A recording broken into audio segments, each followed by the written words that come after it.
Donc, bonjour à tous et à toutes. Bienvenue à ce panel, comme le disait Patrick, organisé par le CQIMI, le Centre québécois d'éducation aux médias. Ça a été nommé à plusieurs reprises au courant de la journée, mais pour ceux qui ne connaissent pas nos activités, je voulais quand même préciser ce qu'on fait.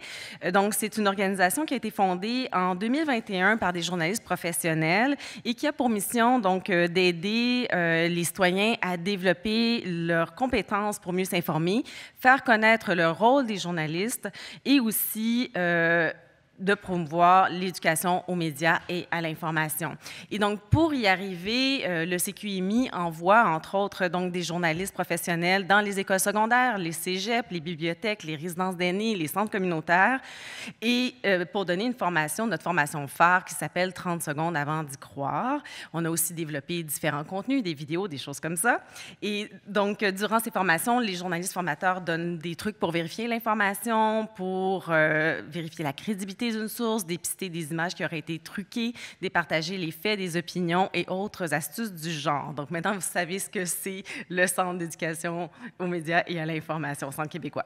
Et donc, comme de raison, nous avons suivi de près l'arrivée récente des intelligences artificielles génératives comme ChatGPT, leur mode de fonctionnement et les dérives informationnelles potentielles qu'elles peuvent entraîner. Et on s'est surtout s'intéresser à ce qu'il faut mettre en place afin d'aiguiser la pensée critique de tous les publics, jeunes et moins jeunes, face à ces nouvelles technologies qui nous interpellent tant. Et durant la prochaine heure, c'est ce qu'on va faire avec nos invités. Donc, je vais vous les présenter brièvement. J'ai à ma droite, donc, Chloé Sonnevorst, qui est réalisatrice à Radio-Canada. Chloé s'intéresse particulièrement à la culture numérique. Elle a notamment créé une série originale sur les réseaux sociaux dans laquelle elle explore les défis et les opportunités de l'intelligence artificielle. Bonjour, Chloé. Bonjour, Ève. Bonjour à toutes et à tous. Et donc, elle va nous présenter un petit peu son travail pendant la discussion. On a quelques éléments fixes parce qu'on ne voulait pas mettre de vidéo en direct comme ça, là. Mais vous allez voir, c'est intéressant ce qu'elle fait. Je vous présente notre deuxième invitée, donc Annie Turbide, qui est conseillère pédagogique au Service national du récit. Annie, elle compte 15 années d'expérience en tant qu'enseignante. Elle a aussi travaille actuellement au sein de l'équipe de conseillers pédagogiques du récit, un réseau qui est axé sur le développement des compétences des élèves par l'intégration des technologies. Et c'est aussi une administratrice du CQMI. Donc, bonjour Annie. Bonjour, bonjour à tous.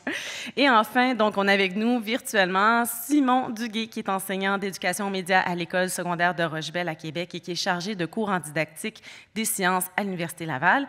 Avec ses élèves, Simon aborde différentes notions en lien avec le numérique, dont la robotique, la programmation, le 3D, la citoyenneté numérique et évidemment l'intelligence artificielle.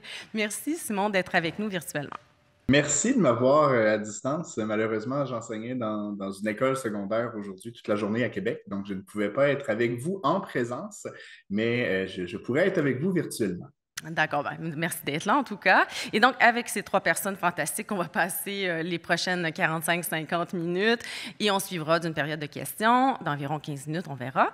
Et vous pouvez donc venir à l'avant ou par Zoom pour les questions. Et avant de commencer la discussion, je vais quand même tout de suite faire les remerciements au programme de journalistes de l'École des médias de l'UQAM, au professeur Patrick Wack qui nous a présenté, à Marc Pinelli aussi de Globe Reporter qui a co-organisé l'événement, mais aussi aux employés stagiaires du CQMI qui les ont épaulés. Donc, je pense évidemment à notre extraordinaire Doria Ramani, qui est coordonnatrice au CQMI, Roxane Lachapelle, Emilia Gagné, Vincent, qui sont nos stagiaires. Et puis, j'aimerais remercier aussi le secrétariat à la jeunesse qui soutient financièrement les activités du CQMI et sans qui nous ne pourrions pas envoyer des journalistes dans les écoles du Québec, partout au Québec, pour faire de l'éducation aux médias et à l'information.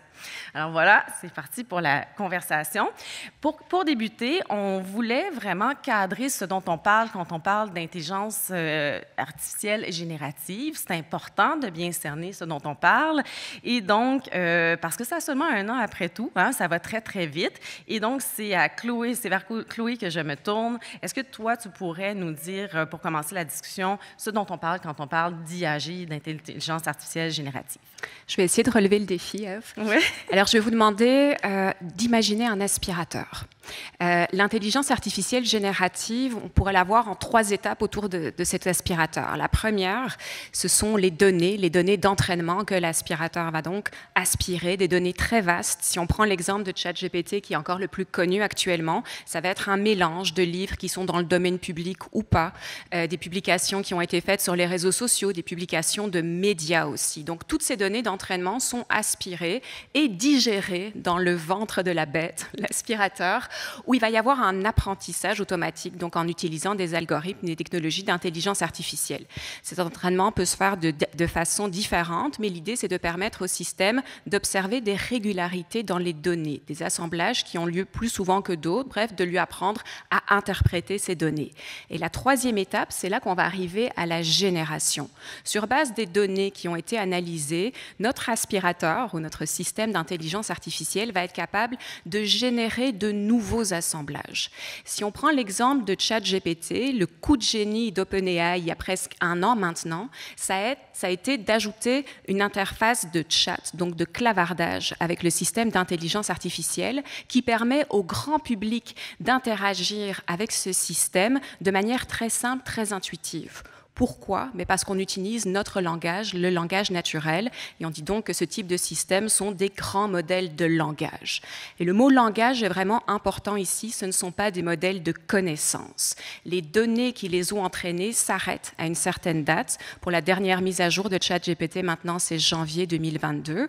Et par ailleurs, ces systèmes, comme on le disait, ont été entraînés à repérer des régularités, mais ça ne veut pas dire qu'ils comprennent exactement ce qu'ils font. Ils vont plutôt assembler des phrases qui ont la plus grande probabilité d'être ensemble. Donc ça, déjà, c'est des petites distinctions à garder en tête. Eve nous parlait de l'évolution extrêmement rapide de ces systèmes. Avec ChatGPT, on en a encore une fois un exemple. Au départ, c'était uniquement du texte. Maintenant, ça peut être du texte avec un accès au web, avec une petite extension qui va nous permettre d'aller chercher des informations à jour. On peut également maintenant analyser des images et générer des images. Et il y a également de la reconnaissance vocale et de la synthèse vocale. Donc, ChatGPT est en train de devenir ce qu'on appelle multimodal. Et je voudrais vous montrer un petit exemple avec la diapositive numéro 2. Donc, j'ai fait l'exercice pour aujourd'hui de demander à ChatGPT, tiens, si tu devais expliquer ce que c'est l'intelligence artificielle générative dans le cadre d'une conférence, qu'est-ce que ça donnerait? On peut le voir ici, c'est tout petit, on peut le voir ici à l'écran. L'idée, donc, c'est d'avoir un texte. Dans ce cas-ci, l'exemple qui donnait, c'était une journaliste qui recevait des quantités de bonbons, en fait. Le système avait analysé plein de bonbons et à partir de là, était capable de générer de nouvelles saveurs. Donc, c'est le côté génératif. Vous voyez sur le côté l'image. Donc, ça, c'est nouveau pour ChatGPT de pouvoir créer des images. La génération de texte aussi, c'est une avancée technologique. Avant, ce n'était pas possible. Mais on voit aussi des limites. On voit que ce n'est pas parfait. Moi, je voudrais attirer votre attention sur la journaliste qui est représentée avec un sac à main, une mini-jupe et des hauts talons. Donc là, on touche à la problématique des biais. Des biais, oui. Exactement. Puis quand on disait, on peut passer à la diapo suivante, il y a différents modèles. Ici, même exercice avec Midjourney, qui nous donne un rendu qui est réaliste, proche d'une photographie originale, mais tout ça a complètement été généré. Donc, multimodal, ça peut être texte vers l'image, vers la vidéo, vers la musique. Rapidement, en terminant ce premier tour d'horizon, je trouve que c'est important aussi de placer cette accélération dans un contexte de compétition entre les géants du numérique. Si ça évolue si vite en même temps, c'est parce que aujourd'hui, c'est parce que les compagnies qui sont derrière ces systèmes veulent remporter un petit peu la course au développement. Il y a aussi une compétition géopolitique derrière tout ça. Bref, je pense qu'il faut placer l'intelligence artificielle dans un cadre plus large et placer aussi les humains et la société au cœur de toutes les questions qu'on se pose sur l'évolution de ces systèmes et leur impact aujourd'hui. Absolument.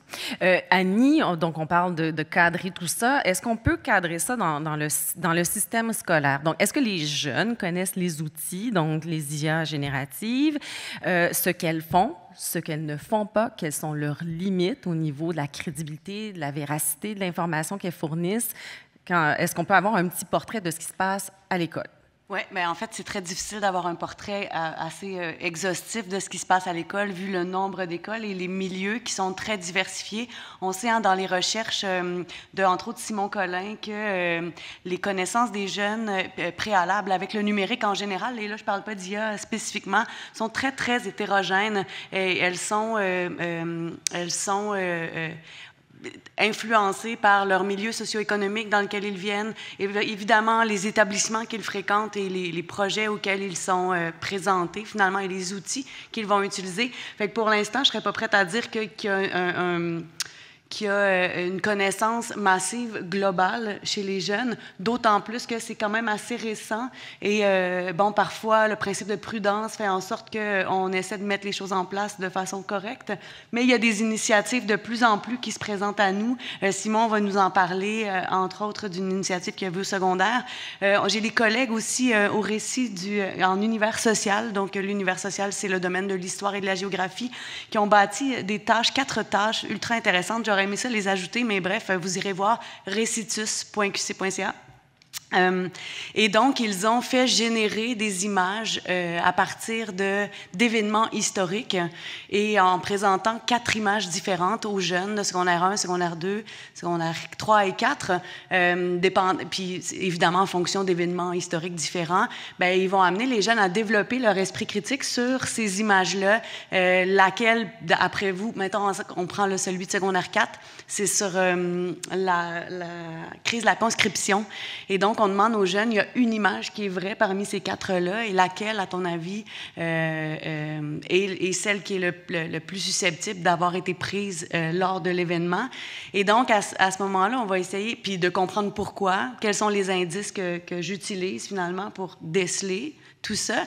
Et on va étudier de façon iconographique, là, finalement, les ressources qui sont là. Donc, c'est des exemples qui émergent de plus en plus dans le réseau scolaire. Et la compétence numérique, on y reviendra tantôt, est quand même une pierre d'assise pour le développement de ces compétences-là.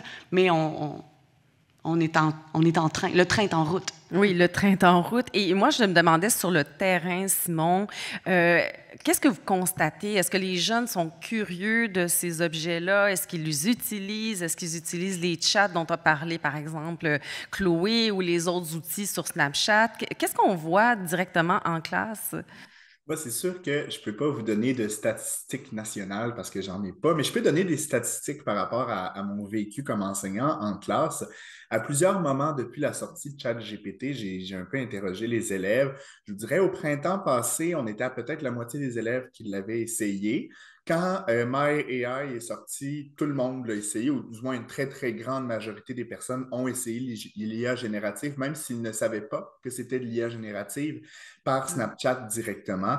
Beaucoup de réactions, on pourra s'en parler plus tard. Et cet automne, là, quand j'en ai parlé, c'était une très grande majorité des élèves qui avaient essayé des intelligences artificielles génératives et pour toutes sortes de raisons. Certains, c'était par curiosité parce qu'ils ont vu passer ça sur TikTok, ils ont vu passer ça sur différents endroits, des amis le connaissaient. Et certains ont essayé d'en faire des usages créatifs qui sont, ma foi, super intéressants. Là, j'ai des élèves qui étaient en panne d'inspiration, ils voulaient créer de l'art. Fait que là, ils sont allés poser des questions. J'ai des élèves qui ne savaient pas trop comment faire je me rappelle plus, c'était quelque chose à la guitare. Fait qu'il est allé demander à ChatGPT s'il pouvait l'aider par rapport à ça. Donc, on a des élèves qui en font un usage qui est super, super intéressant, même avant même toute intervention en classe pour en parler. Là. Donc, avant même que je le présente, c'était des élèves qui me disaient « Oui, j'ai essayé ça en fin de semaine, je posais des questions pour m'aider, quelque chose que je voulais faire à la maison, ça a été super utile. » Donc, c'est fantastique. Certains s'en servent, pas tous, bien évidemment, pour ces raisons-là. Mais, donc, beaucoup en font l'ont essayé, au moins. Et on a décidé en classe de faire quelque chose. En fait, dès le printemps passé, j'avais commencé à faire des activités parce que j'ai un cours d'éducation aux médias. Donc, je voulais en parler avec les élèves. Puis, je voulais qu'on réfléchisse. Oui, c'est quoi l'outil? Pas forcément qu'on apprenne à l'utiliser, mais qu'on apprenne à réfléchir par rapport à la place de l'intelligence artificielle générative dans la société et en éducation de manière générale. Donc, j'ai sollicité Julie April du récit en développement de la personne et Viviane Valérand, éventuellement, s'est jointe à nous, là, qui travaille pour l'Obvia, donc qui est chercheur pour l'Observatoire international sur les impacts sociétaux de l'IA et du numérique. Puis on s'est assis au printemps et une partie cet été pour vraiment créer une activité à faire en classe qu'on a vécu dans les dernières semaines dans ma classe. Si vous voulez aller à la diapositive numéro 8.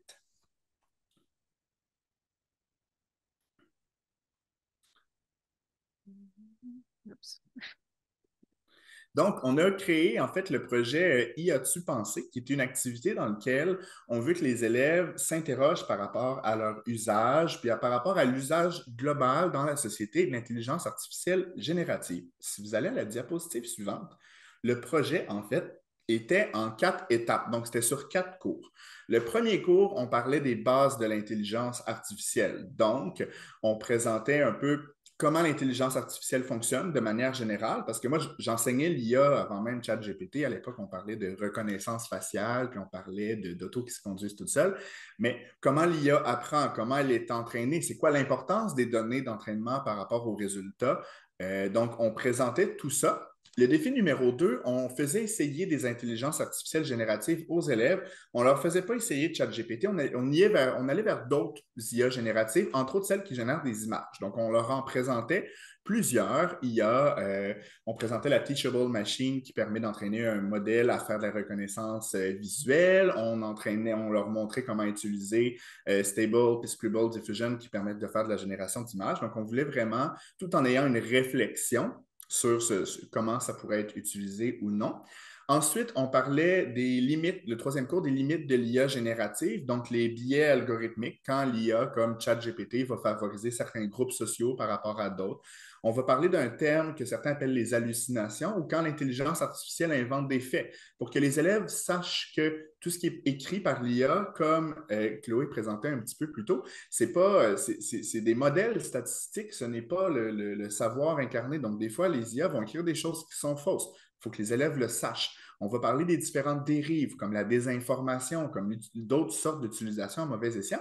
Et à la fin, on voulait faire délibérer les élèves. Donc, les élèves avaient tous des mises en situation qui incluaient tous des situations qui étaient ni blanches ni noires par rapport à l'utilisation de l'intelligence artificielle générative. Et là, en équipe, les élèves devaient délibérer là-dessus et à la fin faire des recommandations par rapport à l'utilisation de l'IA de manière plus large. Qu'est-ce que le gouvernement pourrait faire? Est-ce que les institutions pourraient agir, etc.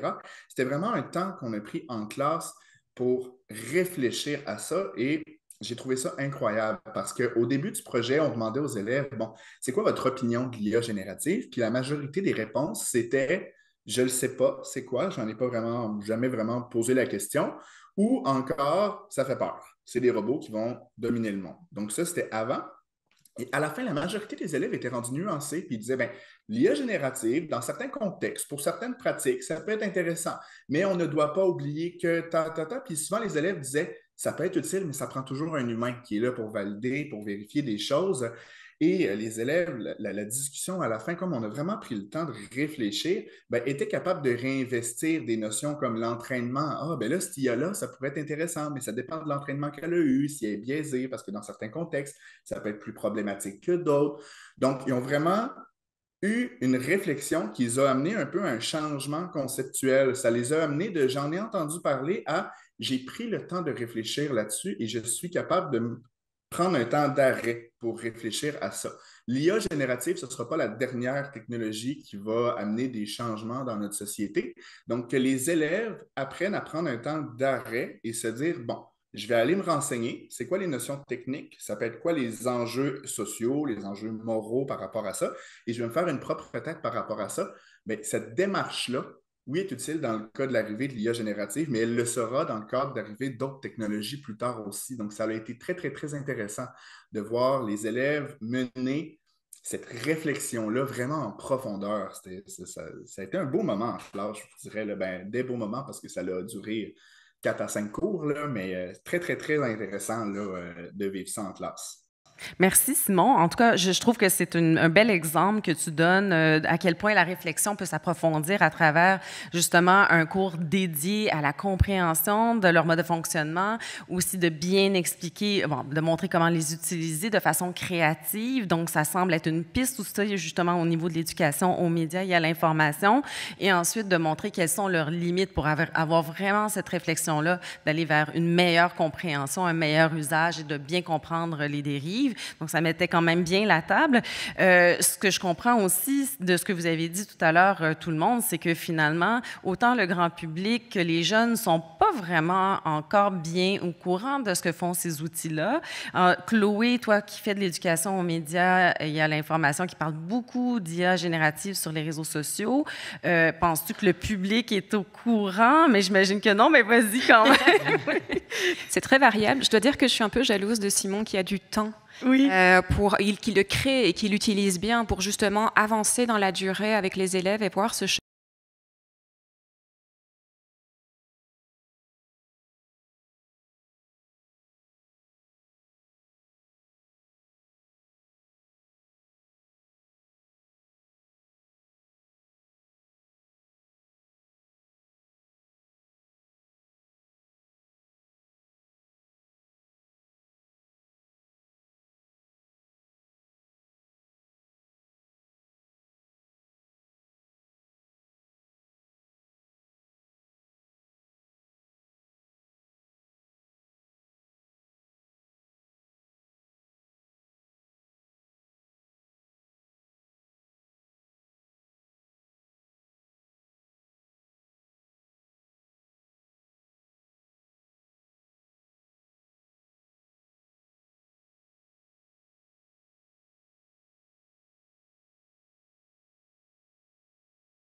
Puis, pour rebondir simplement, il n'y a pas seulement les étudiants universitaires qui déclenchent parfois la détection à l'IA, il y a même des passages de la Constitution américaine qui a été détectée comme générée par l'intelligence artificielle. Ça montre la fiabilité du système. Bon exemple. Mais justement, ça nous fait rebondir sur le point suivant, qui était tout le développement de l'esprit critique, qui, je pense, est encore plus important que jamais. Donc, quels exercices on peut développer dans les écoles, comment on peut le faire dans les médias. Donc, déjà, à l'école, Annie, je pense que le développement de l'esprit critique fait partie des compétences à développer dans les programmes, là, du primaire au secondaire, en tout cas. Effectivement, on a plusieurs poignées ou leviers, finalement, dans les programmes d'études pour développer la pensée critique. Puis, en fait, je dis levier, mais c'est prescriptif, hein? Donc, nous développons la pensée critique à travers différentes activités pédagogiques. J'attire votre attention sur la diapo 12, qui, dans le fond, est la nomenclature de la compétence numérique qui a été développée et lancée en 2018 et 2019 avec le plan d'action numérique au Québec. Et donc, c'est une seule compétence, la compétence numérique, mais qui se décline en 12 dimensions. En son cœur, vous avez agir en citoyen éthique à l'ère du numérique. Donc, il y a quand même cette importance-là et cette espèce de filtre qui a été la façon dont elle a été montée, qui fait en sorte que peu importe ce que je fais, ce que je développe autour, je devrais passer par le filtre de la réflexion éthique. Comme quoi François Tadei avait peut-être pas tort quand il a dit la technique sans éthique n'est que ruine de l'âme. Bref. Réfléchis. Et ce sur quoi je voulais attirer votre attention, c'est que dans une de ces 12 dimensions, on a effectivement le développement de la pensée critique, donc juste en bas, là, des mots citoyens éthiques. Alors, quand on utilise le numérique, on doit développer sa pensée critique. Et l'intelligence artificielle, comme d'autres logiciels ou d'autres avancées technologiques, nous mettent ça sur un plateau d'argent. Qu'on parle de géolocalisation ou de reconnaissance faciale, je veux dire, c'est la clé numéro 1. Cet après-midi, j'étais avec des gestionnaires scolaires et quand on leur a dit c'est quoi le plus important, vous pensez, quand vous voyez tout ce qu'on vous présente en intelligence artificielle, bien, la réponse était unanime, c'est le développement de la pensée critique. Donc, c'est vraiment au cœur des préoccupations. Fait que ça, c'est la compétence numérique. Si on passe à la diapo 13, vous allez pouvoir apprécier le fait que la dimension habileté technologique le nommait déjà en 2018. Donc, développer une compréhension globale à l'égard de l'intelligence artificielle et de ses impacts sur l'éducation, mais pas seulement, sur aussi la société, la culture ou la politique. Donc, on a là autant de leviers là, que possible. Le deuxième pan de ça, c'est un nouveau cours qui était en projet pilote l'an passé, qui est en disponibilité cette année, mais qui sera obligatoire à partir de septembre 2024. Et ça s'appelle Culture et citoyenneté québécoise. Dans le fond, Simon, l'activité qu'il vous présentait a été montée conjointement avec une collègue et la démarche qu'ils ont utilisée, c'est vraiment la démarche de réflexion éthique qu'on utilise à l'école avec les élèves pour aborder tous les sujets, en fait, qui comportent un enjeu. Donc, je vous invite à revenir à la diapo 10. Donc, à travers cette dimension, cette compétence en éthique, cette démarche, on va avoir de façon prescriptive plusieurs sujets à aborder. Ça pourrait être la contre-culture, ça pourrait être la socialisation, etc. Mais en secondaire 4, on a un thème qui s'appelle technologie et défis d'avenir. Et dans ce thème, si vous voyez, il y a des concepts particuliers en bas. Là, je sais que c'est tout petit, mais on peut y trouver, entre autres, intelligence artificielle. Donc, c'est prescrit au programme maintenant. C'est un contenu disciplinaire. On enseigne l'intelligence artificielle à travers la réflexion éthique, mais aussi à travers la lorgnette de la sociologie. En tout cas, ça pourrait être un autre sujet hautement intéressant. On restera après. En passant par le fonctionnement algorithmique. Fait que dans le fond, à partir de septembre prochain, ce sera inclus pour nos élèves de 4e secondaire. La dernière diapositive sur laquelle j'attire votre attention, c'est le même programme de culture et citoyenneté québécoise, mais au primaire, parce qu'il y a quelque chose que je trouvais pertinent dans notre situation aujourd'hui, donc diapo 11, s'il vous plaît, c'est de montrer que dès le 2e cycle du primaire, donc au Québec, 2e, 3e et 4e année, ça donne à partir de 8 ans, on va aborder avec les élèves la fiabilité de l'information. Donc, on va, dès cet âge, leur donner des outils. Je suis dans Savoir dans l'espace numérique au 2e cycle. Donc, ce qui est écrit, c'est fiabilité de l'information sur les plateformes numériques. Donc, on va essayer d'aller voir avec eux qu'est-ce qu'on retrouve sur ces plateformes-là. Qu'est-ce qu'un média social? Qu'est-ce qui est un média traditionnel? Etc. Et comment peser ou jauger à la hauteur de ce qu'ils sont capables de faire, on s'entend. La valeur d'une information, donc en leur donnant des critères et en travaillant avec eux cette pensée critique-là, finalement. Et puis, ça continue en 4e année, en 5e année, en 6e année.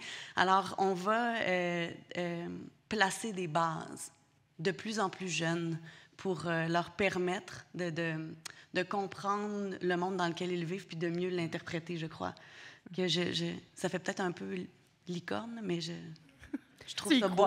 Moi, j'allais dire que ce serait un excellent sujet de reportage, de savoir que dès l'an prochain, l'intelligence artificielle va être enseignée dans les écoles du Québec au secondaire. Oui, en effet. Et puis, est-ce qu'à ce moment-là, on pense vraiment, on pense continuer dans la continuité, en fait, de vérifier l'information qui est fiable et les vérifier. Mais moi, ce que je trouve intéressant dans ce que vous aviez dit aussi tout à l'heure, c'était que ça touche différentes choses qui peuvent vraiment intéresser les jeunes. La création d'images, la question des droits d'auteur, la question du droit à l'image, à la vie privée. Donc, tout ça, ça doit quand même être intéressant de toucher ça en classe. Est-ce que ça devient là un atout de parler d'intelligence artificielle à l'école pour soulever tous ces enjeux-là? Oui, vraiment. Je vous dirais, là, avant l'arrivée de ChatGPT, quand je parlais d'intelligence artificielle, souvent, c'était loin. On parlait d'un sujet d'avenir, fait qu'il y avait un certain intérêt parce que, bon, les nouvelles technologies, c'est tout le temps intéressant. Mais là, à partir du moment que je parle d'intelligence artificielle en classe, je sais que j'ai l'attention de tout le monde dans la classe, ils m'écoutent et on va en parler. My AI, la journée que c'est sorti, j'avais même pas besoin de commencer le cours avec ça, que les élèves venaient me voir en me disant, là, monsieur, il y a ça qui est apparu, qu'est-ce qu'on fait avec ça? Donc, ça l'a vraiment, les élèves se sentent concernés par ça. Ils sentent que c'est non seulement leur avenir, mais leur présent aussi. Ils se questionnent sur leur usage-là. Ils questionnent sur, mais le métier que je veux faire, est-ce qu'il va encore exister plus tard? Est-ce qu'il y a des choses qui vont changer? Ils voient que le monde est en changement. Puis ça permet d'avoir l'activité qu'on présentait. D'ailleurs, je fais une parenthèse, ça va être annoncé à la journée du numérique.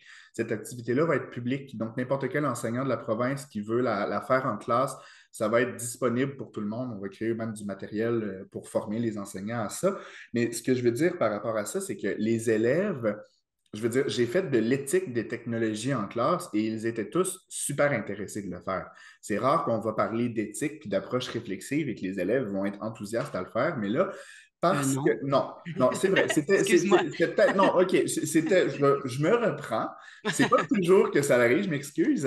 Mais moi, avant, j'étais un prof de sciences, donc c'est sûr que nous, on est plus là-dedans. Mais ce que je voulais dire, c'est que maintenant, on parle d'intelligence artificielle, on développe la pensée critique, les élèves se sentent concernés. Ils veulent en parler. Ils sentent que c'est important, ils sentent que c'est l'avenir. Puis dans le projet qu'on faisait, à un moment donné, on leur disait, disons que tu étais au gouvernement, tu devrais voter des lois là-dessus. Qu'est-ce que tu pourrais faire par rapport à ça? Ils prenaient le temps. Ah, ben, est-ce qu'on pourrait voter des lois que si un emploi est automatisé, ben là, la compagnie doit payer un certain temps la formation ou le gouvernement pour que l'employé se requalifie? Est-ce que le gouvernement devrait empêcher que l'IA soit utilisée dans certains domaines, par exemple dans la police, ou est-ce que ça peut être plus un enjeu à cause des biais qui pourraient faire de la discrimination? Donc, les élèves se questionnent là-dessus, puis parce qu'on l'aborde en classe, ben moi, ça me permet de passer mes contenus de mon programme super facilement parce que les élèves sont super intéressés. Puis il y a plein d'autres sujets très intéressants pour aborder ça aussi, bien évidemment, mais ça nous ouvre grand la porte à parler d'éducation aux médias là, de manière super intéressante. Et est-ce que c'est plus facile à ce moment-là de les intéresser aux notions de ce que c'est une information fiable, de ce que c'est vérifier l'information, de l'importance de croiser les sources, etc.? Est-ce qu'à ce moment-là, ça les interpelle davantage quand on utilise, par exemple, des exemples avec l'intelligence artificielle en classe? Absolument, parce que quand on va parler de fiabilité de l'information, tu sais, puis là, je suis tellement content d'apprendre que ça va commencer plus tôt dans le parcours. Ben déjà, plusieurs enseignants le faisaient plus tôt, je ne dis pas le contraire, mais que là, systématiquement, dès la 4e année, moi, j'ai hâte de voir rendu en secondaire 3, quand les premiers là, qui vont l'avoir fait à partir de la 4e année, quand ils vont arriver dans ma classe, j'ai très hâte de voir ça, mais Je dirais que dans l'activité qu'on faisait à un certain moment, je montrais une photo, puis c'était en fait une personne âgée qui se faisait violenter par la police lors d'émeutes en France. Puis on voyait la personne âgée avec beaucoup de sang dans le visage, puis les policiers le prenaient. Mais en fait, puis là, je présentais ça aux élèves en disant, hey, je ne sais pas si vous avez entendu parler, quand il y avait les émeutes. Il y a il y a un certain temps, mais au printemps passé, je présentais l'image en disant, hey, en France, ça s'est passé ça, ta, ta, ta. Puis là, les élèves étaient outrés parce que, mon Dieu, ça pourrait être mon grand-père. Puis là, après ça, ben, je leur disais, ben, ça, ce n'est pas une vraie image, ce n'est pas une vraie personne. Ça a été généré par de l'intelligence artificielle. Puis là, on montrait quels éléments. On pourrait dire, bon, ben, lui, il a 2 coudes. Là, il manque une insigne à tel endroit. Donc, il y avait encore. Fait que là, ça l'ouvrait la discussion à ça. C'est sûr que l'IA va avancer. Là. Moi, je ne pourrais pas dire à mes élèves, voici la solution magique pour détecter si c'est une image qui est fausse, parce que, je veux dire, concrètement, la technologie s'améliore tellement que peut-être que dans un an, on ne pourra plus voir des problèmes anatomiques, si on peut dire, là, d'un doigt de plus ou des choses comme ça dans la main. Donc, c'est important que les élèves aient vraiment cette vision-là à long terme. Mais là, parce qu'ils se sont pas fait, je ne veux pas dire prendre, mais parce qu'ils sont un peu entrés dans le jeu d'être émotifs, ça permet aussi d'aborder en classe, de dire, mais regarde, c'est un sujet qui te rend émotif, et quand on est émotif, souvent, on va abaisser notre barrière critique. Donc, quand un sujet nous fâche, quand un sujet nous attriste, nous rend très heureux, ça se peut qu'on ne fasse pas, oh, attends, je vais aller vérifier en ligne pour voir si cette information-là est factuellement vraie ou non. Donc, c'était un peu pour aborder les stratégies psychologiques utilisées dans la désinformation. Puis là, parce que les élèves l'avaient vécu, bien là, ils se disaient, ah, OK, la prochaine fois, je vais essayer de peut-être me poser un peu plus de questions, d'avoir un peu plus de garde. Mais au moins, ça les faisait réaliser que des fois, l'émotion peut être une entrave dans la réflexion critique. Donc, d'avoir ces stratégies métacognitives-là, c'est super intéressant. Puis là, bien, à partir de là, on continue à parler de, bon, bien, qu'est-ce qu'une source fiable? Comment est-ce qu'on doit aller voir c'est qui l'auteur? Maintenant qu'on sait c'est qui l'auteur, est-ce que c'est un spécialiste dans le domaine? Intégrer les médias sociaux. Maintenant, les jeunes, ils ne vont pas juste aller s'instruire dans des encyclopédies ou dans des Ah bon? reportages. Non, malheureusement, ce serait incroyable. Mais beaucoup des médias que les jeunes consomment sont sur leur téléphone. Mais c'est un peu de dédramatiser ça, puis de dire, ben, ça se peut que le YouTuber que tu suis soit une source fiable parce que c'est un expert dans le domaine. Il y a des personnes qui font de la vulgarisation scientifique, qui sont calées, qui connaissent ce qu'ils font, qui ont les diplômes pour démontrer que ce sont des sources fiables, mais c'est de leur dire ça. Il faut que les élèves le sachent. Oui, ça se peut que Quels sur sont les TikTok. critères, en fait? Oui, Ouais. c'est ça. C'est quels critères? Puis ça s'applique aussi sur les réseaux sociaux, pas que dans les informations, mais les autres sources d'informations.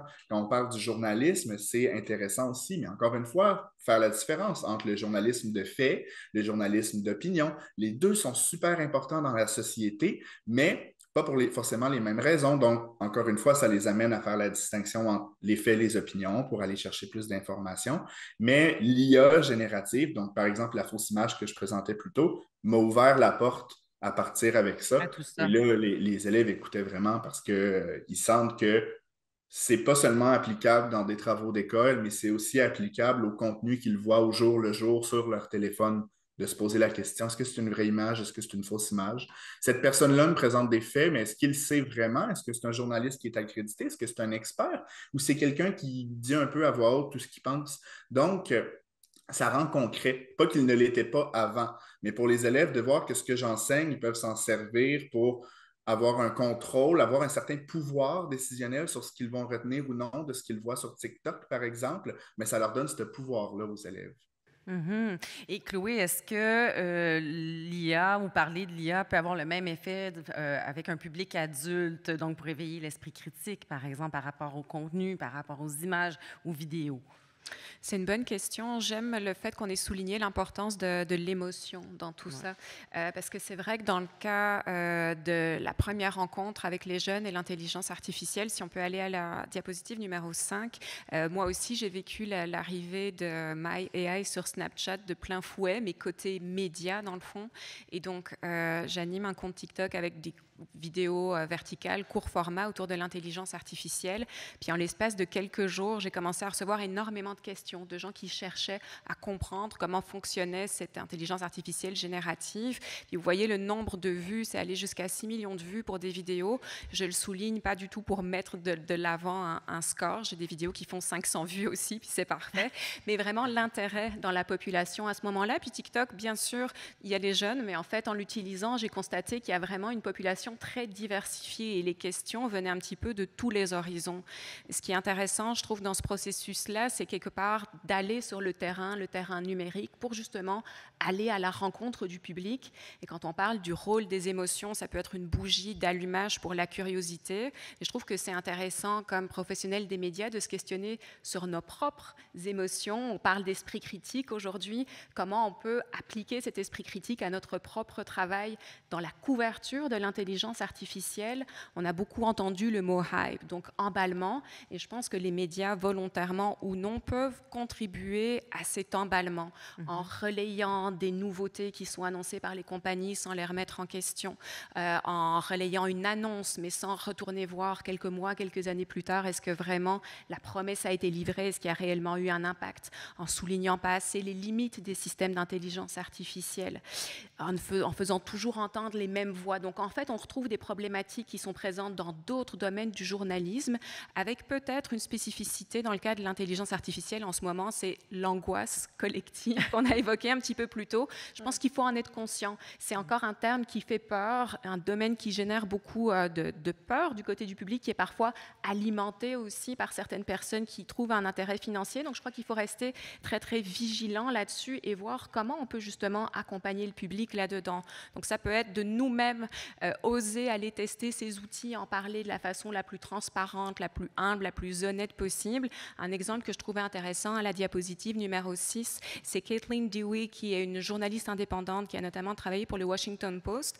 Ici, elle donne un exemple sur son compte X, anciennement Twitter, d'un article. Donc, elle a publié, elle a fait sa recherche en suivant tout le processus habituel.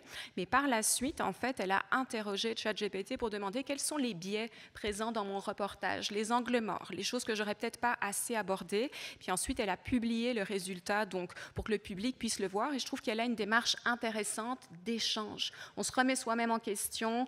On dit, mon travail peut être amélioré, comment ces outils peuvent me servir aussi. Et là, je pense qu'on peut s'adresser à un public très large pour répondre à ta question de 7 à 77 ans et plus et moins. Là. Absolument. Très, très bel exemple. Et puis, peut-être pour terminer la conversation d'aujourd'hui, j'aimerais qu'on se questionne ou qu'on réponde à la question de quoi avons-nous besoin pour relever le défi de l'éducation aux médias face aux intelligences artificielles. Est-ce que, par exemple, ça a été quand même évoqué plus tôt, là, mais est-ce que le milieu de l'enseignement a besoin d'outiller d'abord les professeurs avant d'outiller les jeunes, Annie? Bien, assurément, c'est sûr que le besoin de formation est présent parce que, vous l'avez tous évoqué, c'est une technologie qui est nouvelle, c'est une technologie qui va excessivement rapidement et donc, comme tout grand réseau, hein, je veux dire, le réseau de l'éducation, il y a besoin de temps pour former tout le monde, c'est-à-dire qu'on parle d'énormément d'enseignants, c'est plus de 100 000 personnes en même temps. Je comprends que c'est un milieu normé et tout, mais les choses vont vite et comme, en fait, je voulais faire un comparatif avec le législateur. Donc, la technologie va vraiment vite et le législateur peine à suivre. Donc, c'est un peu le cas en éducation, bien qu'on ait pris le taureau par les cornes et qu'avec l'aide de Simon, avec l'aide des différents conseillers pédagogiques du récit, hein, c'est notre mandat, dans le fond, d'accompagner le réseau scolaire dans l'intégration pédagogique du numérique. Donc, on s'œuvre à la tâche assurément, mais on est encore au début et puis les choses vont se mettre en place. Moi, j'ai quand même pas de doute. Il faut laisser aussi le temps aller. La pensée critique, par contre, continue, je pense, d'être développée dans différentes sphères. Et donc, ça me surprend pas quand j'entends les élèves de Simon. Au contraire, ça me rassure. Sont bons. C'est ça, quand j'ai levé la main, j'avais envie de dire sont bons, sont beaux, sont pas fous.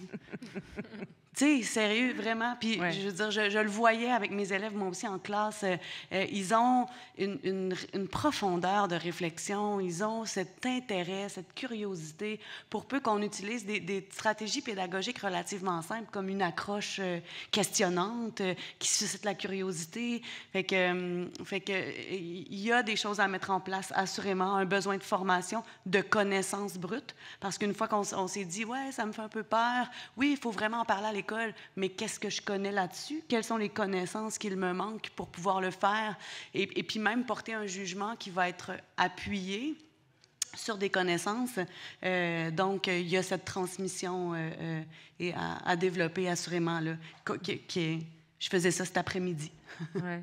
Oui, intéressant. Puis est-ce que pour les professeurs, on pourrait penser à davantage de collaboration entre les professeurs, partager des approches, la façon dont ça peut être formé en classe? Tout à l'heure, tu parlais de matériel qui serait partagé bientôt avec donc tous les professeurs du secondaire, si j'ai bien compris.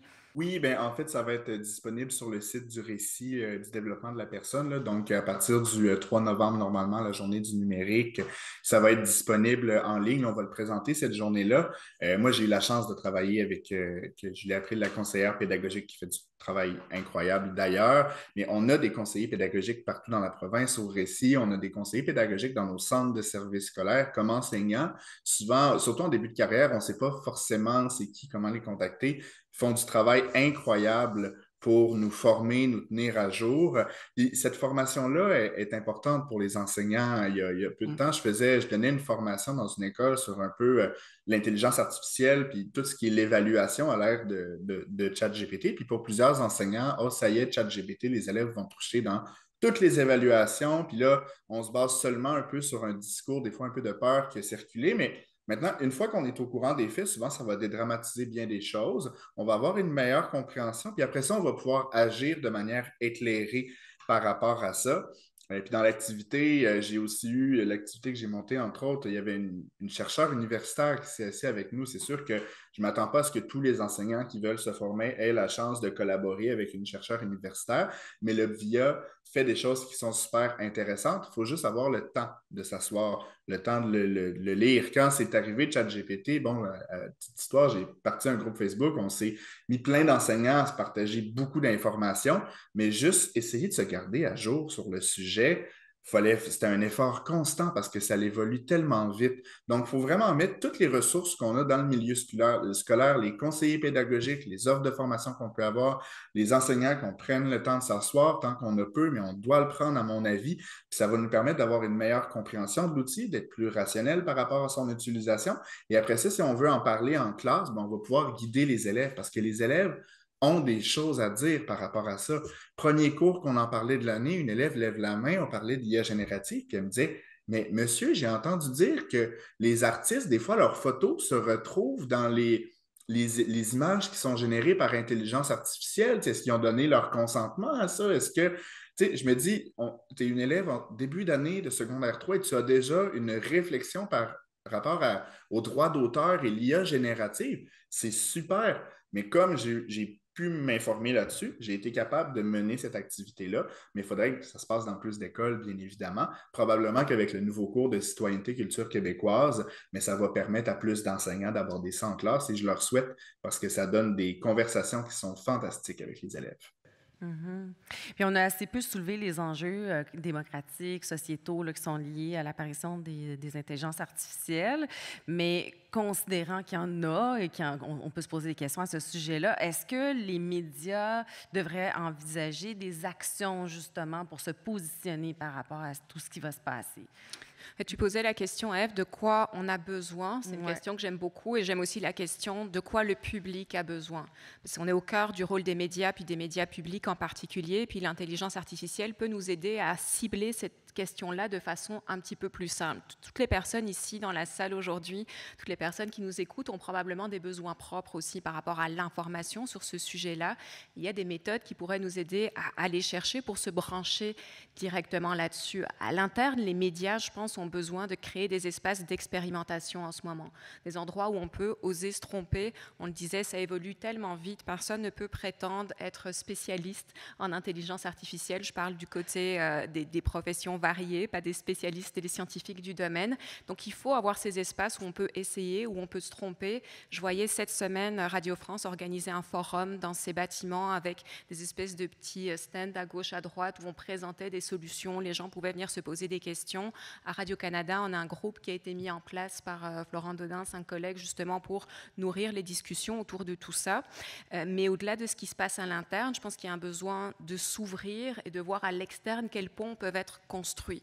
Puis là, si on rêve un peu, quels ponts peuvent être construits entre les médias et le milieu de l'éducation pour avancer ensemble là-dedans et relever ces défis qui touchent vraiment au cœur de la démocratie. Et quels ponts on peut faire aussi avec le milieu qui produit ces systèmes d'intelligence artificielle. OpenAI, par exemple, a mis en place un fonds de $10 millions aux États-Unis pour offrir des bourses directement à des salles de presse locales, fournir aussi l'accès à ces systèmes. C'est intéressant, mais il y a le risque aussi d'augmenter la dépendance à ces outils. On voit ce que ça donne en ce moment avec les réseaux sociaux. C'est un jeu qui peut être dangereux. Est-ce qu'on peut faire des associations avec le mouvement open source, qui est important aussi? Donc, je pense qu'il y a différentes pistes qu'on peut regarder à ce niveau-là, toujours dans l'idée vraiment de remettre la société au cœur des actions. Absolument. Pour terminer, est-ce que le meilleur financement des médias et du milieu de l'éducation pourrait aider aussi à relever tous ces défis? Grande question, hein? L'argent mène le monde. Mais oui, c'est sûr que outiller, en fait, l'argent, c'est un des outils qui fait partie de l'équation, assurément. Ce sur quoi j'avais envie de terminer, c'est le fait que ce que vous mettez en lumière, en fait, c'est pas dénué de la mission de l'École québécoise. Hein. L'école, elle se veut même une école de quartier, elle se veut le cœur de ce quartier-là. Les locaux sont disponibles aux citoyens normalement, et donc c'est dans son mandat de faire le lien avec la famille, avec la communauté, avec la recherche universitaire. Et donc, les ponts, ils sont supposés être construits, peut-être qu'ils sont un peu bancals, mais les infrastructures sont là pour qu'ils vivent finalement.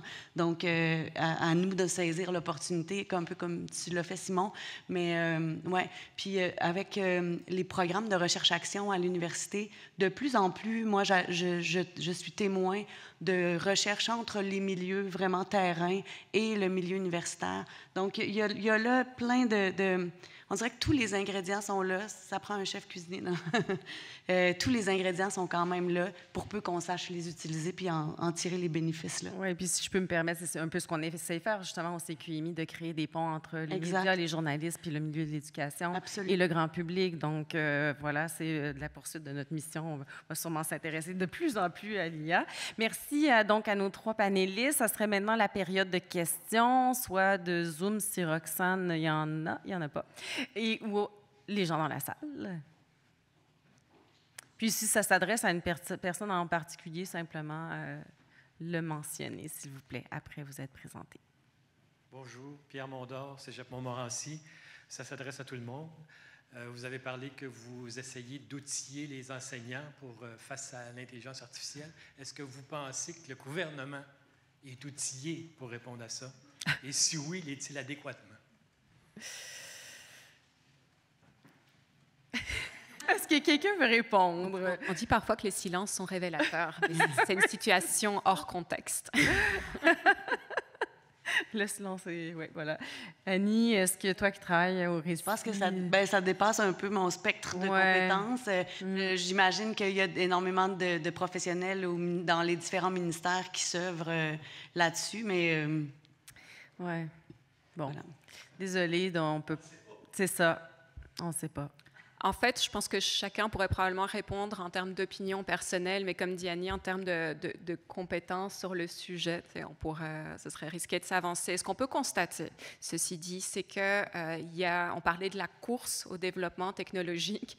Il y a un petit peu une course pour faire un rattrapage au niveau législatif et politique en ce moment, puis on peut le voir partout dans le monde. En Europe, il y a le AI Act qui est sur les rails pour justement encadrer, baliser le développement des systèmes d'intelligence artificielle.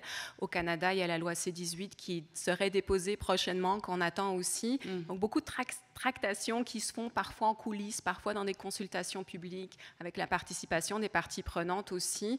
Et à travers tout ça, il faut le dire, un effort de lobbyisme aussi du côté de certaines compagnies qui veulent en même temps montrer patte blanche et en même temps s'assurer que la législation aille dans le bon sens. Et c'est là, je pense, qu'on revient à l'importance de l'éducation et à l'importance du traitement médiatique aussi de ces discussions-là pour que tout le monde puisse avancer ensemble là-dedans, parce que le mot que je retiens personnellement, c'est course et rattrapage. Je ne pourrais pas répondre pour le gouvernement, mais ce que je peux dire, c'est que dans le gouvernement, on a des personnes extrêmement connaissants sur le sujet. On a beaucoup de personnes, que ce soit au ministère, que ce soit des conseillers pédagogiques, qui ont une réflexion, qui ont pris le temps de réfléchir à ça, de s'informer là-dessus. Puis comme enseignant, moi, je sais que quand j'ai des questions, puis c'est arrivé récemment, j'avais une question sur certains usages éthiques de l'IA, mais j'ai écrit à des conseillers pédagogiques au récit, puis dans le temps de un après-midi, j'ai eu plusieurs réponses qui m'ont permis d'avancer ma réflexion. Donc, je ne peux pas me prononcer pour le gouvernement, mais tout ce que je peux dire, c'est que dans notre système en général, on a des ressources qui existent, de personnes qui sont compétentes, qui sont informées, qui sont réfléchies et qu'on a juste à aller saisir, à aller leur envoyer un message, juste aller chercher ça et ça va nous permettre d'avancer. Donc, dans le gouvernement, oui, il y a des personnes incroyables. C'est bien de le souligner. Et juste compléter, dans le fond, au printemps dernier, la ministre de l'Enseignement supérieur a organisé une journée de réflexion avec les différents établissements d'enseignement supérieur. Donc, je sais que ça a eu lieu et puis qui était supposé, en fait, quand ça s'est terminé dans son discours, elle disait que c'était hautement intéressant. Puis, je pense que les acteurs du milieu, bien, je ne sais pas si peut-être que vous y étiez aussi, mais les acteurs du milieu étaient quand même contents de cet effort d'être ensemble parce que les milieux, puis là, vous me sortez de ma zone de confort, mais les milieux post-secondaires, mettons, font plus cavalier seul parfois. Et là, il y avait vraiment un sentiment d'être ensemble devant cet enjeu-là et de partage d'expertise et de ressources. Donc ça, c'est donc un exemple de ce qui se passe. Sinon, je sais que le Conseil de l'innovation du Québec a été en prospection pendant le printemps. Donc, il y a eu une grande consultation publique auquel tout le monde pouvait participer. Et là, le 2 novembre prochain, j'ai vu qu'il y avait un événement qui portait sur l'intelligence artificielle. Donc, c'est à distance toute la journée pour se mettre à jour par rapport à ces travaux-là. Et normalement, ils devraient émettre des recommandations sous peu. Là. Donc, voilà. Fait que là, je fais du cherry picking dans ce que j'ai vu passer. Mais ce qu'on peut peut-être souligner aussi par rapport à ça, c'est que dans le fond, il n'y a pas... Les efforts, effectivement, ont lieu, il y a des personnes qui travaillent là-dessus et il n'y aura pas une solution unique. Un petit peu comme avec les systèmes de détection de l'intelligence artificielle, on est face à un paquet de défis et on aimerait avoir une réponse simple, qu'elle soit technologique ou qu'elle vienne des entreprises ou que le gouvernement, entre guillemets, vienne nous apporter une solution qui sera fiable et qui va nous rassurer. Je pense que ça va être un éventail de solutions à regarder, en incluant évidemment les entreprises elles-mêmes. C'est intéressant de voir aussi que la façon dont on conçoit un système d'intelligence artificielle peut après avoir des conséquences directes sur la société, bénéfiques ou négatives. Et donc le but du jeu, je pense, ça va être de trouver les bons incitatifs pour s'asseoir ensemble et avancer ensemble à partir de là. Peut-être que tu sauras mieux que moi, mais il me semble avoir vu dernièrement passer une espèce de qui est le mieux équipé dans le monde par rapport à l'intelligence artificielle. Puis le Canada, on faisait quand même... c'était pas gênant, là. Donc, on a vraiment, je pense, des chercheurs, des personnes qui vont au-delà, qui sont des têtes de file, des chefs de file dans leur domaine. Donc, peut-être qu'on est des leaders, dans le fond. Je peux ajouter ça, je le présente à mes élèves, je leur dis, je ne sais pas si vous le savez, mais au Québec, on a parmi les meilleurs chercheurs, ou du moins, on a des très grands chercheurs, puis c'est un certain élément de fierté. Les élèves sont fiers de se dire, hey, mais on a une reconnaissance là-dessus, c'est un domaine qu'on peut explorer, puis qu'au Québec, on sait que si on s'en va là-dedans, on va avoir une réputation qui va nous suivre. Donc, c'est vraiment une belle fierté à avoir, je trouve. Voilà, pardon, je répète, donc j'étais en train de dire que je ne savais pas le prénom de l'enseignant qui était avec nous, mais entre-temps, je me suis souvenu que c'était Simon. Juste, ce que je retiens de ce que vous avez dit, c'est quand même globalement un discours positif sur l'intelligence artificielle, notamment positif en ce qui concerne les jeunes générations. C'est-à-dire qu'au fond, elles sont peut-être moins inquiètes ou plus avisées, je ne sais pas comment le prendre, que des générations plus anciennes qui paniquent face à quelque chose qu'elles ne maîtrisent pas. Donc ma question, elle est simple. Est-ce que finalement, ça vous rend optimiste sur la capacité de vos élèves, qui dans quelques années seront des citoyens à part entière, à maîtriser tous les défauts et tous les côtés inquiétants, voire obscurs, de l'intelligence artificielle? Ce que j'aurais à dire par rapport à ça, c'est sûr que moi, avant de faire l'activité avec mes élèves, quand je leur posais la question, c'est quoi ton opinion de l'intelligence, plusieurs élèves disaient, ce sont des robots qui vont détruire le monde. Donc, on avait aussi ce discours-là dans les élèves, mais parce qu'on a décidé de prendre le temps d'y réfléchir, parce qu'on a décidé de prendre le temps de regarder techniquement comment ça fonctionne, c'est quoi les enjeux éthiques, de réfléchir sur des mises en situation qui sont des utilisations ni blanches ni noires de l'IA, donc d'être dans la nuance, d'apprendre à apprivoiser cette nuance-là, puis de se dire, bon, ben, je ne le sais pas, je vais prendre le temps d'aller m'informer, je vais prendre le temps de réfléchir à tout ça, bien, parce que ça a été fait. Mais là, les élèves étaient plus en mesure d'être nuancés et pas d'être dans un discours de panique par rapport à l'intelligence artificielle, donc d'être un peu plus rationnels dans leur réflexion. Mais c'est parce qu'on a pris ce temps-là en classe de le faire. Donc, moi, je ne peux pas m'exprimer pour tous les élèves de la province, mais c'est en ayant ces moments-là dans l'école de réfléchir sur des enjeux, pas que l'intelligence artificielle, mais d'autres enjeux, que ça va nous amener, selon moi, vers là. Donc, pour répondre à la question, c'est un peu, ça dépend comment on l'aborde en classe, je vous dirais. Ouais. Oui, pour ajouter un élément complémentaire, encore une fois, depuis mon point de vue, situé via les interactions que j'ai pu avoir sur les réseaux sociaux, la panique et la peur, je l'ai observé parmi toutes les générations. Et le contraire aussi, une aisance, un recul critique, de l'ironie. Mais les jeunes, j'ai vraiment parfois reçu des questions de gens effrayés, des ados, des enfants qui me disaient « Madame, est-ce que le robot est méchant ?» On partait vraiment de là. Est-ce que, puis c'est tout près d'eux, c'est dans leur téléphone, est-ce que My AI peut avoir accès à l'ensemble de mon téléphone? Est-ce qu'il peut savoir où je suis? Donc on repartait vraiment aux bases, on parlait de citoyenneté numérique, on repartait vraiment des bases et il y avait un besoin justement de réponses à des questions très très concrètes qui les touchaient quelque part dans leur intimité. Puis ces questions, on les retrouve, je pense, à travers toutes les générations. Annie, est-ce que tu veux ajouter quelque chose? Non. C'est rare. Donc, en fait, c'est comme un outil aussi, on peut le voir comme ça. Hein? Il y a des aspects positifs à chaque outil, puis il y a des enjeux, puis ça soulève des problèmes aussi. Oui, puis je trouve que pour dégonfler un petit peu l'anxiété, le jeu, c'est une bonne approche. Et encore là, je pense que ça peut toucher toutes les générations. J'ai vu des initiatives assez intéressantes dans les médias, par exemple, en Italie, Il Foglio, qui a lancé un défi à ses lecteurs et à ses lectrices pendant 30 jours. Ils ont annoncé d'entrée de jeu, toute la semaine, on va publier des textes qui auront été générés par un outil d'intelligence artificielle. On vous met au défi d'identifier quels sont ces textes. À la fin de la semaine, si vous avez réussi, on vous offre un abonnement et une bouteille de champagne. Ça, c'est un bon incitatif pour amener les gens à réfléchir. À partir de là, qu'est-ce qui fait la différence entre un texte rédigé par un ou une journaliste ou par un système d'intelligence artificielle? Puis il y en a beaucoup d'autres, des exemples comme ça, mais je trouve que c'est une manière d'amener les gens avec nous dans ce questionnement-là. Oui, absolument. C'est un bel exemple. Est-ce qu'il y aurait une dernière question, peut-être? Non, ça va. Ben alors, je remercie encore nos trois. Ah, quelqu'un, j'ai vu un petit... Anne, vas-y, mais tu dois te lever par discuter, contre. On aime ça. Anne Guénière, fondatrice du Curieux, un journal numérique qui explique l'actualité aux jeunes, et on donne énormément d'ateliers d'éducation aux médias justement et l'information dans les écoles primaires et secondaires. On parle beaucoup du secondaire. Mais nous, on pense qu'il faut commencer avec les plus jeunes, donc même aux primaires, on leur apprend ce que c'est qu'une source fiable, et on est très fiers de ça. En fait, la question, c'était aussi, on parle des journalistes justement et de l'intelligence artificielle, mais est-ce qu'on forme les journalistes à utiliser l'intelligence artificielle? J'en parlais avec des collègues qui commencent à utiliser ça quand on a le syndrome de la page blanche, quand à un moment donné, on n'a pas le temps et puis qu'il faut vite.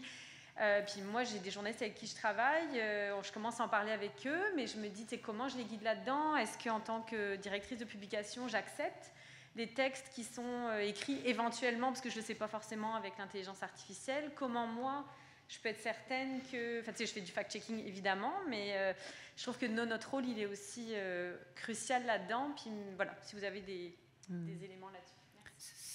Je vais me permettre de sauter dans la mêlée. C'est une excellente question parce que le journalisme, depuis, on pourrait dire pratiquement toujours, a avancé de pair avec les révolutions technologiques, l'une après l'autre. Et là, on en a une nouvelle et probablement qu'il y en aura une autre par la suite. La question, c'est comment on avance là-dedans en se mettant à jour, en prenant les bonnes décisions et en se posant aussi les bonnes questions. Parce que quand on regarde l'utilisation de l'IA générative par les salles de presse, il y a un éventail d'utilisations qui sont possibles. Certaines sont tout à fait bénignes. Ça peut être de la traduction, ça peut être, tu parlais de brainstorming, on est dans de l'aide à l'idéation, mais ça va jusqu'à la génération de textes purs et simples. Et on a vu des exemples assez tragiques d'erreurs qui ont été mises en ligne et corrigées après coup. Ça n'aide pas à renforcer le lien de confiance avec le public. Mais il y a des utilisations qui sont différenciées. Et moi, dans la dernière année, j'ai vraiment vu une éducation au sein du métier en lui-même, c'est-à-dire que les journalistes sont en train d'apprivoiser ces nouveaux outils. Il y a de plus en plus de ressources qui sont mises en ligne, comme probablement dans le milieu d'éducation. Donc, des formations qui sont accessibles gratuitement ou pas, des initiatives à l'intérieur des médias aussi. À Radio-Canada, par exemple, en ce moment, on est là-dedans. Je sais que c'est le cas pour d'autres médias aussi. Mais j'ai l'impression que là, la mise en commun va être assez importante, justement, parce qu'il faudra trouver une façon de se tenir à jour avec des outils qui évolue aussi. Donc, on peut apprendre quelque chose qui, finalement, dans 3 mois, n'est plus tout à fait pertinent. C'est des grandes questions qui vont se poser en continu. J'ai l'impression qu'on doit apprendre à continuer à vivre avec ça. Ouais. Dernière question, Richard? Non? Ouais. Richard Verly du média suisse Blick. C'était plutôt un complément d'information parce que nous, la question s'est posée à Blick, dont j'ai fait la présentation ce matin, donc un média qui veut résolument viser une clientèle, un lectorat plus jeune et qui a cette tradition d'un lectorat populaire. On a commencé à utiliser par exemple les photos. Enfin, je ne sais pas si on peut parler de photos, à vrai dire c'est plus des illustrations générées par les logiciels que vous connaissez d'intelligence artificielle. Et alors là, ça a été intéressant parce qu'on l'a fait pour, de mémoire, 4 ou 5 articles, et notamment, je cite parce que ça permet de comprendre, il y avait un article qui portait sur l'arrestation d'un trafiquant de drogue dans la région de Lausanne, donc au milieu de la Suisse. On n'avait pas sa photo, donc notre service iconographique a introduit drogue, il avait été arrêté alors qu'il s'apprêtait à prendre un jet privé sur l'aéroport de Genève. Bref, toutes ces données mises ensemble ont fait qu'on est arrivé à une image où on voit des types avec des mines patibulaires rentrer dans un jet privé. Ça a eu un avantage, je trouve, alors là c'est une opinion, c'est que ça a eu 2 avantages. Premièrement, il faut bien le dire, ça a fait exploser la lecture de l'article. Et l'article était bon. L'article était bon. L'article n'a pas été, lui, rédigé par ChatGPT. On parle juste de la... Comment dirais-je, si vous regardez notre homepage, notre page d'accueil, vous verrez comment le site est conçu. Donc, il y a toujours une grosse illustration. Le premier avantage est donc un avantage quand même de susciter l'intérêt et la curiosité. Et le deuxième avantage, c'est que ça a suscité le débat qui a suivi. C'est-à-dire que très vite, à la rédaction, au sein de la rédaction et au sein des lecteurs, le débat est venu sur l'intelligence artificielle. Donc moi, je trouve que l'utiliser l'intelligence artificielle dans des cas comme ça, ça peut être quand même assez positif, parce que ce n'est qu'en regardant des cas concrets qu'on peut en mesurer à la fois peut-être les vertus et en tout cas les dangers. J'ai une question pour vous, vous l'aviez mentionné quand même. Oui, oui, tout à fait. Ouais. Puis je trouve ça vraiment intéressant comme exemple, et ce que je retiens aussi, c'est l'importance de la mise en contexte. C'est-à-dire, au-delà de l'utilisation de l'outil pour créer un contenu qui a été publié, on s'est donné les moyens d'avoir une conversation avec le public autour de cet outil et de ses possibles réverbérations. Puis je trouve que c'est un peu l'autre pendant de la question précédente, c'est-à-dire, oui, il y a la formation, mais il y a aussi l'encadrement, les balises pour l'utilisation de ces outils, et ça, c'est un autre mouvement qu'on voit en ce moment, un mouvement de fond dans les médias un petit peu partout dans le monde, c'est quelles sont les balises qu'on se donne nous-mêmes pour l'utilisation de ces outils. Elles vont varier d'un média à l'autre. Par exemple, à Radio-Canada, on a décidé pour l'instant de mettre de l'avant l'expertise humaine. Donc, on ne publie pas évidemment quelque chose qui n'a pas été vérifié par des humains. Il y a un processus aussi collaboratif avec les équipes éditoriales, les équipes de gestion aussi. Donc, on doit toujours avoir une conversation avec nos gestionnaires avant d'utiliser un de ces outils. Il y a l'aspect de transparence que tu viens de nommer, Ève, c'est-à-dire que s'il y a une utilisation qui est faite, ça va être mentionné. Et puis, la sécurité des données aussi, une grande attention qui est apportée à ça. Je reviens à l'aspect des besoins du public. Ces outils peuvent permettre aussi de répondre à des besoins, par exemple, en termes d'accessibilité. Des personnes qui peuvent avoir des difficultés à accéder au contenu, ça peut faciliter les choses. Et là, on est dans un ordre où il y a moins de préoccupations éthiques. Donc, on revient à l'idée de différenciation. Merci. Merci donc aux 3 panélistes qui étaient en présence ou en visio avec nous. Donc, Simon Duguay, Annie Turbide, Chloé Sonderhorst. Et puis, je termine simplement en vous disant que le CQMI offrira très bientôt des compléments donc, à ces formations 30 secondes qui incluront donc, des activités préparatoires où on montre des exemples d'images truquées par l'intelligence artificielle. Puis, on invite les jeunes à se poser des questions sur les images, comment les repérer, mais aussi réfléchir aux impacts de la désinformation où on utilise, par exemple, là, on parle d'écoles satanistes aux États-Unis. Comme tu disais, Simon, on sait maintenant que c'est peut-être plus difficile de détecter les erreurs d'image dans les images générées par l'intelligence artificielle. Les mains sont mieux faites peut-être maintenant. Mais bref, juste simplement pour rappeler qu'au CQMI, donc, il y aura aussi des activités autour de l'intelligence artificielle et des problèmes, la désinformation et comment, dans le fond, repérer et aiguiser son esprit critique face à tout ça. Donc, merci. Merci encore à tous d'être ici. Merci du côté du CQMI. Merci.